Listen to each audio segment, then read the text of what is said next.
சுழலும் கோள்கள் அவன் சொல் கேட்கும். அவனை தொழுதால் போதும் நல்லதே நடக்கும். ஆனை முகனை தொழுதால் நவக்கிரகங்களும் மகிழும்.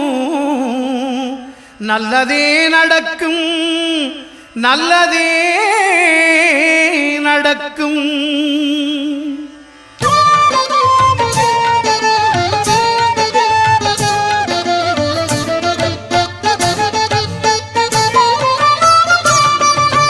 ஒன்பது கோளும் ஒன்றாய் காண